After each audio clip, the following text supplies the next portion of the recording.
Thank you very much, Director of Proceeding. Chairperson of the panel,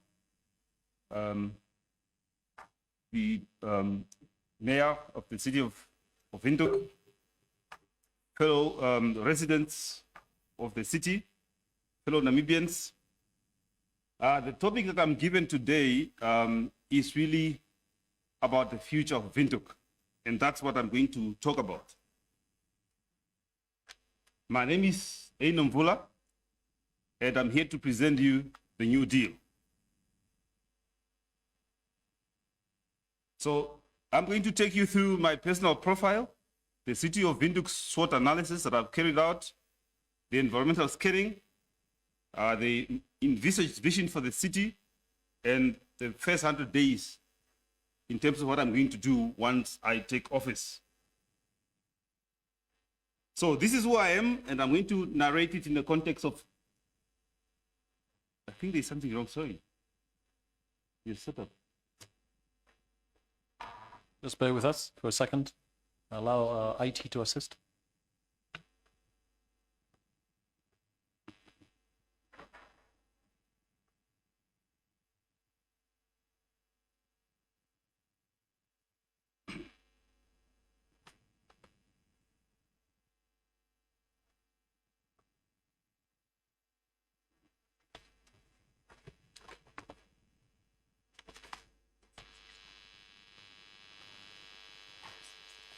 Okay, looks like we're back in business. Right.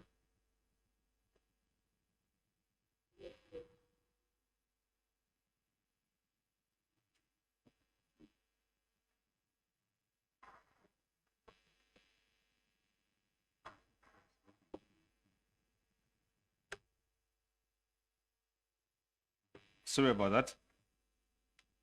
So, taking you to my personal profile, and I'm going to narrate it in the context of the City of Windhoek, which, as you all know, is quite a complex organization, and that would require somebody most likely from a multidisciplinary background. I started off as a scientist, having completed my bachelor's degree in science up to a PhD level, which I think is going to be very important for the city because science is increasingly becoming very important. And for the City of Windhoek, for example, which is based in the central part of Namibia, which is water scarce, science is very important in terms of the planning of our water resources, which is what we depend on for us to survive and to exist as a city. I've spent over 13 years in executive management, having been part of the NSI, establishing that organization, NCRST, NSFAF, as well as NAMWater. From that perspective, I've gained sufficient experience in various areas from project management, human resource management, strategic management, to finance, which is very important for the City of Windhoek in terms of the position where we find ourselves right now.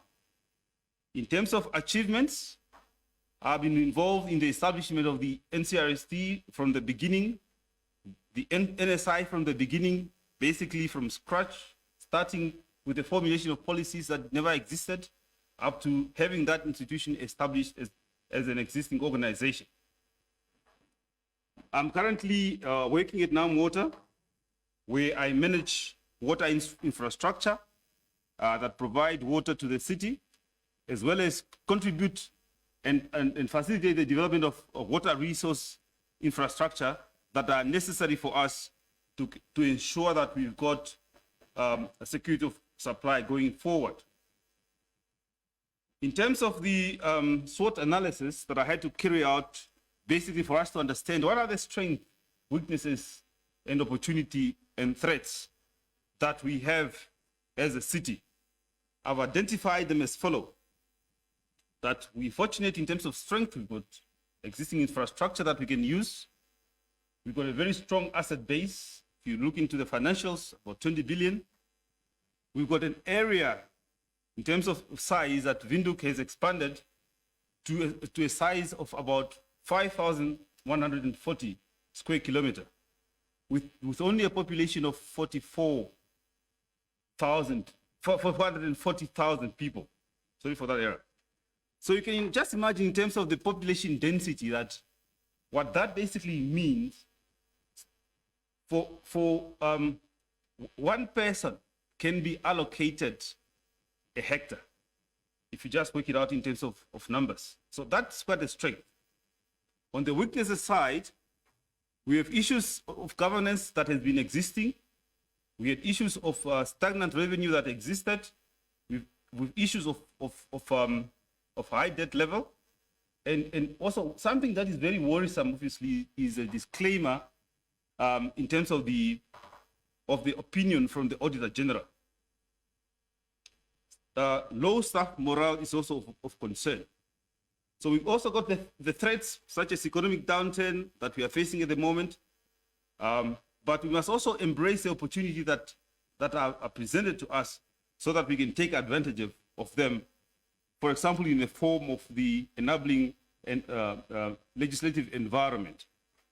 From the political aspects, I've also, from the PESTEL analysis point of view, I've also carried out the required analysis in terms of political, that fortunately we live in a politically stable country, but I think we must be aware of the potential unrest that would come if we do not save the poor, especially those who need housing and land. I've also looked at the economical aspects, which I think also still relate to the economic downturn, the issues of unemployment as a social issue and crime. But we are also presented with the opportunity from the ICT side that fortunately the city has infrastructure that we can make use of. But we have actually not realized them yet in terms of transforming that and translating that towards service delivery. The environmental issue, water scarcity remains a problem, and we must be cognizant of that. And again, on that aspect of legislation is the legislative environment or the enabling environment that is there in terms of the Local Authorities Act for us to exist as an entity. In addition to this analysis that are carried out, I actually went around to engage residents. You know, I went to places like Havana, I went to places like Sierra de Land and so forth, just to engage and get their perception from what they think the city is doing well and not doing well. They gave me a series of responses, which I tried to analyze and understand, and I would be happy to share with the panel and members of the public in terms of their response. But due to time, I'll leave it at that. But I've also carried out my own work in terms of understanding what is the current strategy responding to. And from that aspect, I therefore, in terms of the vision for the future, I believe the appropriate vision for the city going forward is a prosperous and inclusive city that serves and cares for all its residents. That should galvanize all of us, especially those that are here to serve, to ensure that in the view of the residents, we have a dependable city, and I'm going to explain what I mean with that, and that we have a city with a strong, diverse economy, and that we have a well-managed city. And this, I believe, are the three most important high-level strategic goals that the city should strive to achieve. And Chair and your worship, I believe this is a new deal. So allow me to spend just a few minutes to elaborate on these high-level goals. The first one has to do with really to ensure that our people live a dignified life. It's about land and housing delivery, and it's about water and sanitation. I've indicated earlier in my presentation that the city has vast land, but unfortunately, 95% of this land is in private hand. And my understanding is that some of it has also been leased at a very, very small rental fees. Yet we have a situation where 37% of our people live in informal settlement. That is 2 out of every 5 people that you see moving around our street. So we have a situation where we have a housing backlog of about more than 100,000. We've got a situation where the average person who lives in this city cannot even afford a house because the cost is about 1.2 million, twice as much as Cape Town and so forth. So the question, why is this a situation? And in fact, research shows that 90% of people in Namibia cannot even qualify for a bond or a mortgage. So the question is, why is that the situation when we have massive land that is available, but yet our people do not have access? So on the issue of access to land, I think this is how I think should be done and what should be done. So given the fact that we've got excess land which is within the boundary of the city, we need to ensure that we make use of the legal instrument that exists.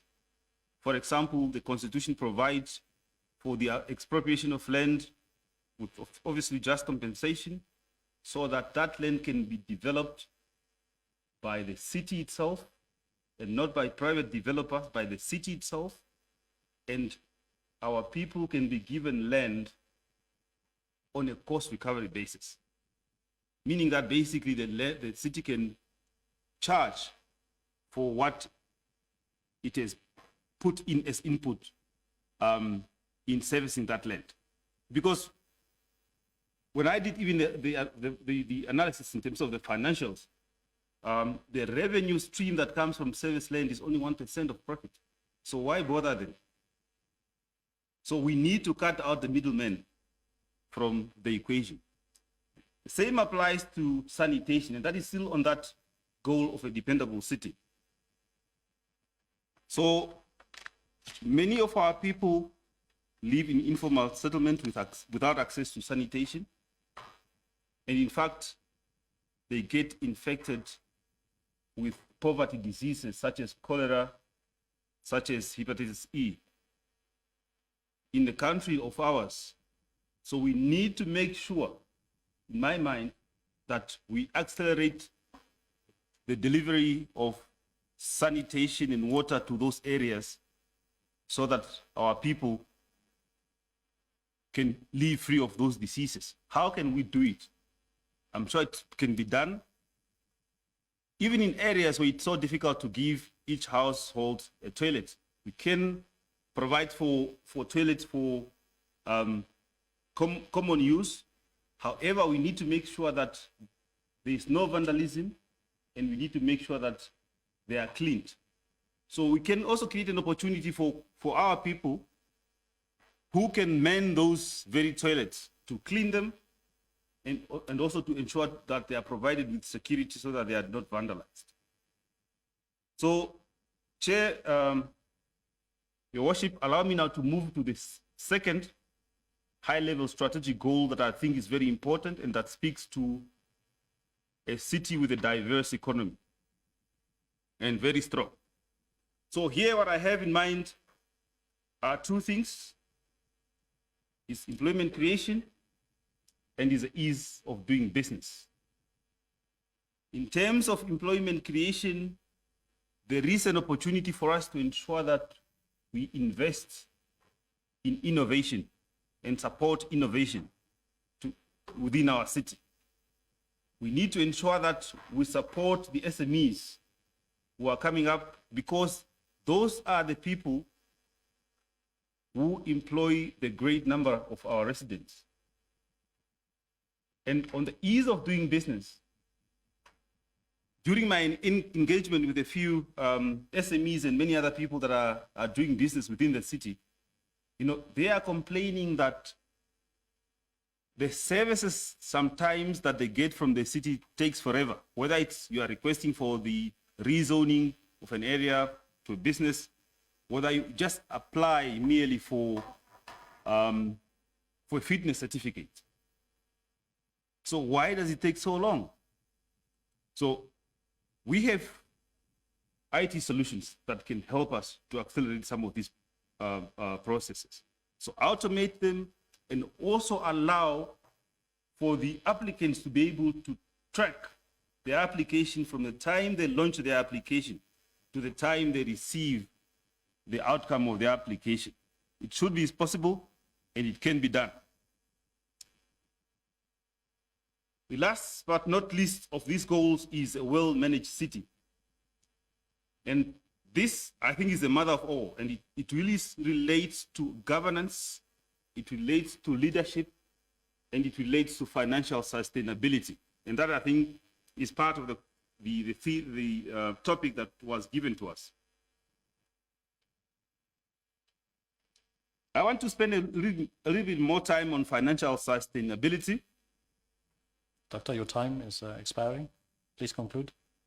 So, with regard to financial sustainability, I thought I had 10 minutes. I have 14 minutes. So 14. Okay, please proceed. So, with regard to financial sustainability, so I've alluded to earlier that land, in terms of revenue, only bring in 1% profit. So what is very important, obviously, is for us to make sure that on the revenue side of the equation, we need to make sure that we diversify revenue options. We make sure that we leverage the asset that we have that I mentioned earlier, 20 billion of assets, to generate revenue for the city. And that we should make sure that we also manage the expenditure side of the equation. I've seen in terms of our biggest cost item that we have is electricity is one of them, followed by human resources.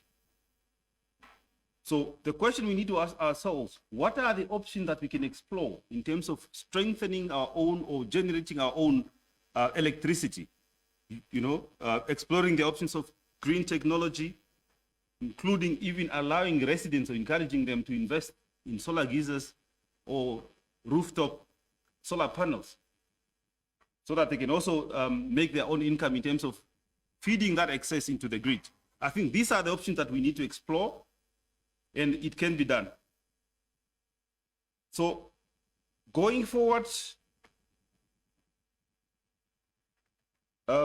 if I'm to get this position, in terms of the 100 days, what I need to do is to make sure I prepare before I step in the office, before countdown. So by the time I get here, I would have already engaged the councillors.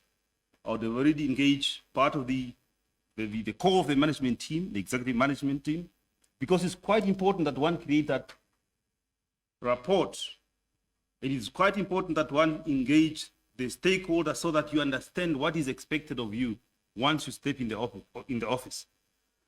And part of it is also to ensure that I carry out the detailed assessment based also on what I've done currently, so that inform the development of the new strategy, because the one that we have currently is ending in 2022. So there is a need for one to start as early as possible to develop the new strategy, because the strategy development process would require us to ensure that we engage all stakeholders. We cannot just sit in our air-conditioned offices and come up with documents and assume that it takes care of the interests of all stakeholders. We need to make sure that they are engaged and that we get their buy-in.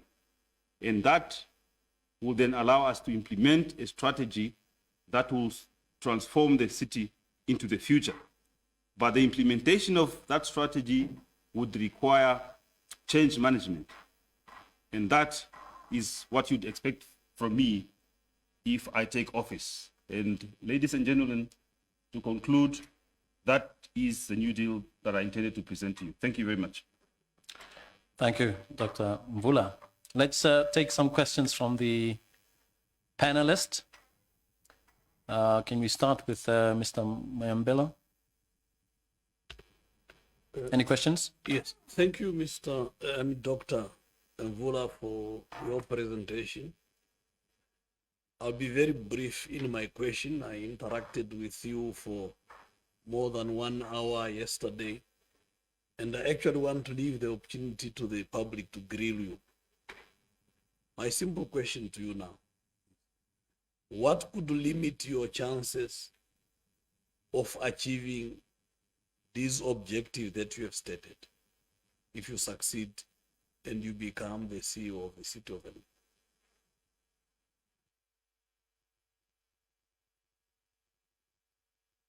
Dr. Mvula? Yes, thank you very much for the question. An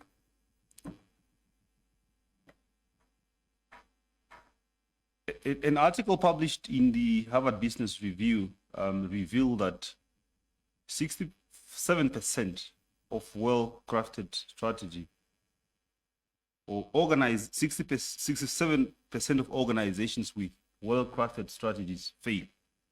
And they have highlighted the reasons for that and why that happens.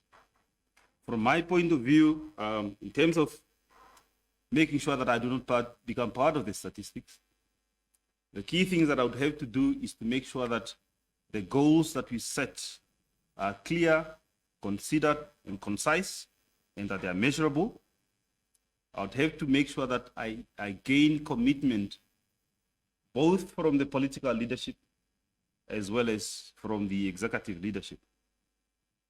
And that will help us to ensure that we then attract talent to the city and retain talent to the city, because those are the people who execute the strategy.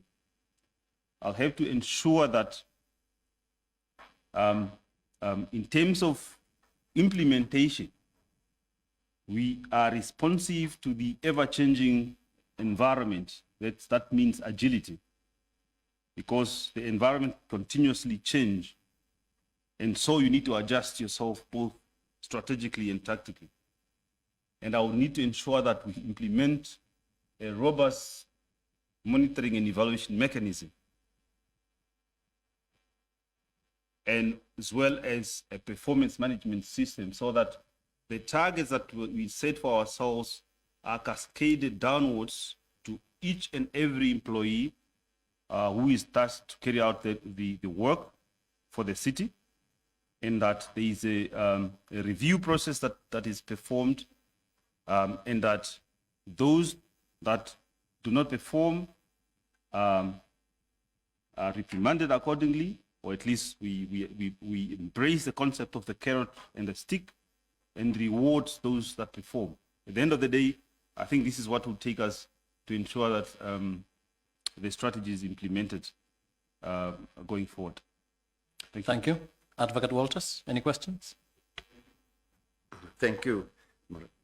Doctor, you sketch picture for us with numbers. Yes. The concern, which obviously have are a concern for everybody. Mm-hmm. You engage residents of some of the informal settlements. Obviously, you see, feel, and heard their impatience, their frustration with the slow process of land and housing delivery. Mm-hmm.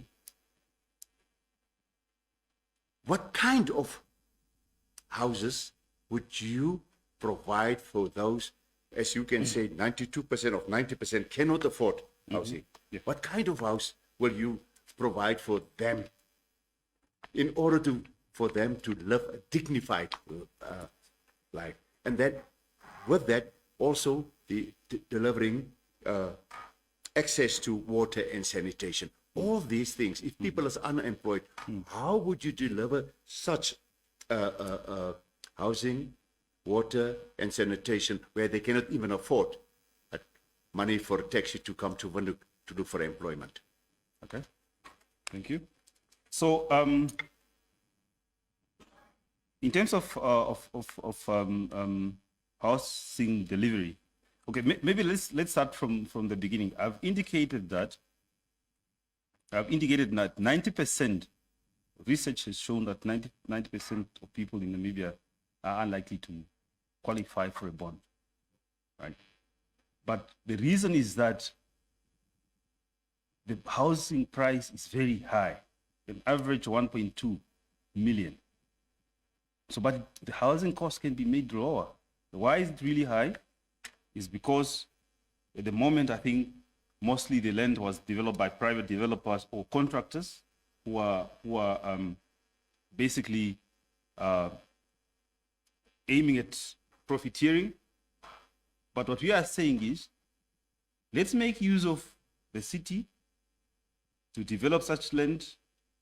Let's make use of the city to also get involved through the current upgrading program for informal settlement to formalize it. And that would help us then to ensure that the people live a dignified life. So in terms of the housing, is an additional component is basically to ensure that the city implement a housing scheme. And you could target, for example, people with lower income as much as low as maybe $3,000 per month. All right, so that they can have those houses, houses can be built for them, and that are given a period for repayment, which obviously is taking into consideration their ability to afford, and taking into consideration to ensure that also that this solution that we are coming up with at the end of the day is also sustainable. I think it's an approach that needs to balance the issue of the social agenda as well as the sustainability part of it.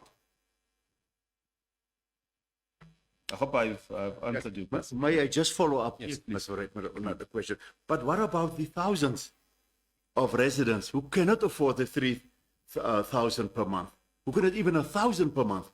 Would you allow them to stay in the or grab land and create new informal settlements? Yes, I think this is why when I presented in my strategy, we're not only looking at that aspect alone of a dependable city. We are also looking at strengthening the economy, because at the end of the day, what you want is that your residents should get jobs, and that you want that your residents earn an income. So it's an approach that look at both supporting those who are already able to afford, and an approach that require us to ensure that we also have an economy that create jobs for those that are unemployed, because the numbers are currently very, very scary. But we cannot leave those people out indefinitely and say that they cannot afford and therefore they should not be given a house. So let's try to have different approaches to these solutions.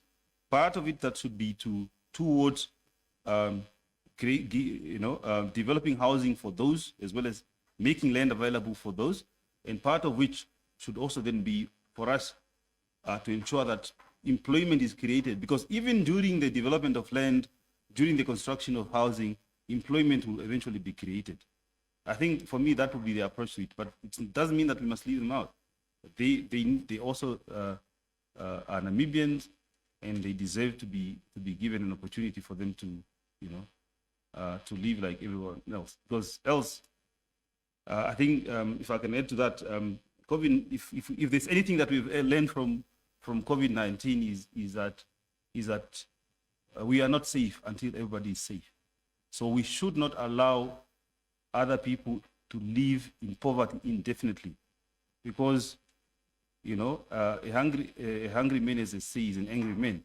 So it's only a matter of time that they will also take up action and come climb on our electric fences. Thank you. Thank you.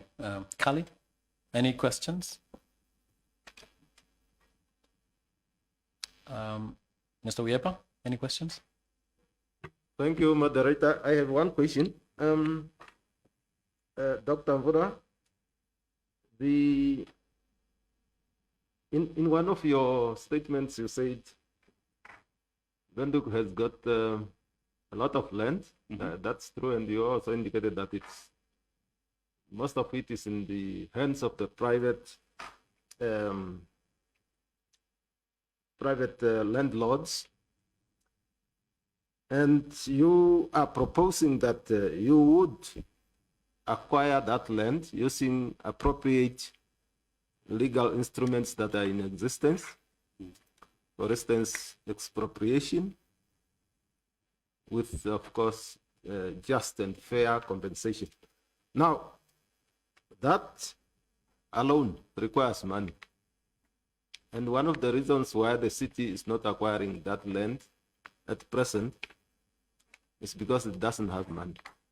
This brings me to the issue of financial sustainability. You were not able to, to present your views on that or your proposals on that aspect because of the time. Now, I'm making use of this time for you to enlighten me. How are you going to ensure financial sustainability of the city of Windhoek in order for you to be able to implement what you are proposing? Because, for instance, acquiring of land will require a lot of money.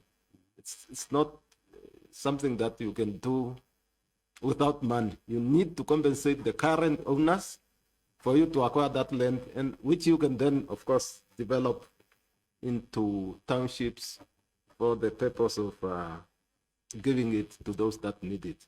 Just tell us, what are the measures that you will implement if you are successful to make sure that, in general, the financial position of the city is improved, so that with the financial resources that are available, you can then implement whatever you have been proposing. Thank you. Okay. Thank you very much.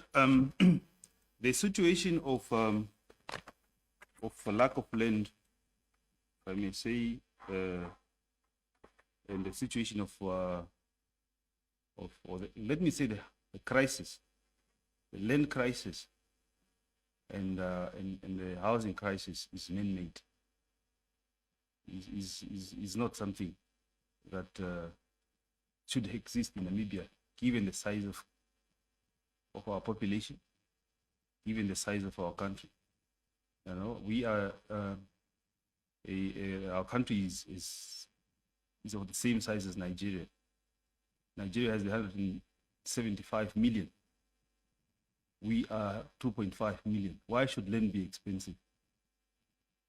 Why should land be expensive here? So here is the solution that I will propose. Because what we have here, this crisis tells us is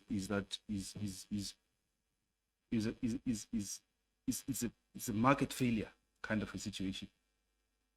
So when you have a market failure, there's only one thing that needs to be done, and that the state must intervene. Because currently you've got those that are in the industry and they are not taking care of the issues of social nature. They are not even trying to address the power imbalances that existed. You know, some are historical and so forth. So my proposal would be to engage, because I mean the local authority is part of government, is not separate, you know, just at the local level. So the state has a responsibility also to support. So we need to make sure that we work together with the state in mobilizing some of those resources for acquisition of land. It happens. I know when the roads are being built, the state putting money to, you know, to get those portions that are acquired in farms. We need to make sure that we engage positively with financier, for example, pension funds. We have some of the resources perhaps that they can pump in into land development on the promise that the city can pay back as you know when it start also generating money from its stream of rates and taxes, as well as service provision, because now those people who have running water, electricity, they will have they have to pay rates and taxes that will be eventually an income that we can use to pay back those financial, provide funding to the city. So through our approach, funding through the capital market, and also grant from the state. Okay, thank you for the intervention. I think we've got now less than 5 minutes. If we can basically just take some more questions here, Mayor Amupanda, and then we can hear whether the rest of the councillors would like to pose questions. Yeah. Thank you, Chair. Doctor, this is a generic question that I'm interested in getting an answer from all the candidates. There is a culture. The institution, we found it here. There is a culture, there is a history, there is a mechanism that are in place. And I think the institution came to a point where they wanted to actually, first of all, they acknowledged their problem and they conducted a study called the Culture Survey. It's a document that reveals a lot of things. And one of the things that it reveals is that the type of instability, particularly at the leadership level, it comes from the institution itself.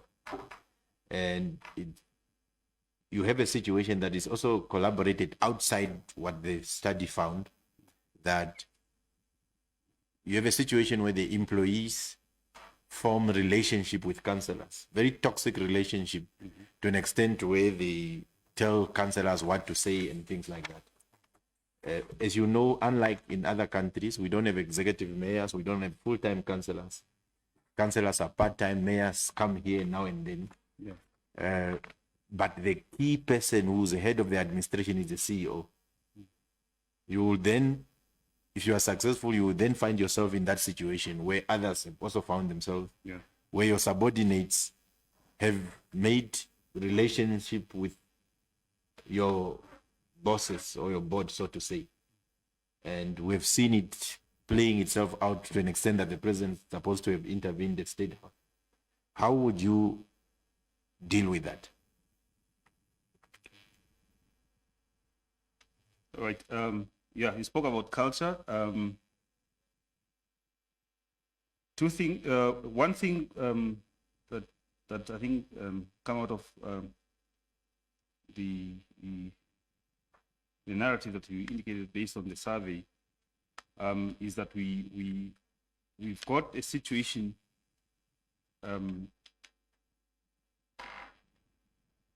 that would make this institution dysfunctional. So what is required, and I mentioned part of it in terms of strategy execution, is for us to make sure that we implement a change management program so that we transform from that unhealthy culture to a healthier culture. But supporting that change management is existing policies within the institution that if they were not being implemented and they were not, or people that were found to be violating those policies, if there are no sanctions made towards them, I think that is a failure of management and the council itself. I'm aware of that council has a code of ethics and conduct, and I'm sure that should be, a document that we can rely on in terms of discipline those individuals that get involved in those, how would I call them, misconduct. There must be policies internally within the organization as well that relate to human resources that must be implemented so that individuals who are found to have, or who are suspected to have made themselves guilty of any offense in terms of contravening the code of conduct or the policies that exist should be held accountable, and the proper disciplinary process would have to be instituted, and appropriate sanctions being taken. But the policy's existence is one thing, but if there was a period when they were not implemented, we need now to bring in the change manage process, so that people appreciate that we are leaving the old era, and that the new era is an era where, the rule of law, policies, and code of conducts would become the norm, and that's how we should expect us, each and every person to conduct themselves. So that's my response. Thank you.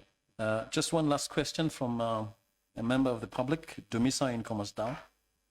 He asks, water being a scarce commodity and contributing to high tariffs in Windhoek, and given the fact that climate change has made Windhoek susceptible to droughts as a result of climate change, how would you mitigate these risks?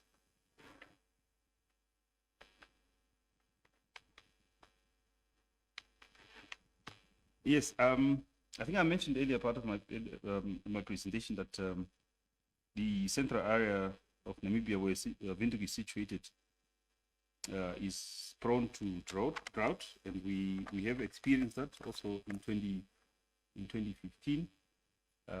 Windhoek was running dry, or close to running dry, but we were fortunate that we did not find ourselves in a situation similar to Cape Town, where they were counting days up to day 0. During that period, interventions were already made. A number of boreholes were drilled within the area of Windhoek, which are being run by Windhoek. And also efforts were made because the water resource management aspect requires, the role of all stakeholders is important to make sure that we have a security of supply, whether it's in 2 years or in the long term. So NAMWater is one of the contributors. The Minister of Agriculture, Water and it's called now Land Reform, is also one important stakeholder in this process. But for the city, within its own resources, for it to mitigate those risks, one would be to ensure that the managed aquifer recharge is done by getting water from surface water, putting it underground. That's one of the options, and that is currently being done anyway. And the other option, and the additional option that should be done is to develop the second reclamation plant, direct portable reclamation. We already have one which is running, but the second one is definitely needed more than ever, because relying on surface water will not help Windhoek in the future. Because the problem you find yourself is that if you do not have water, you also will not have an economy running. Thank you. Thank you very much, Dr. Mvula. Thanks for your presentation.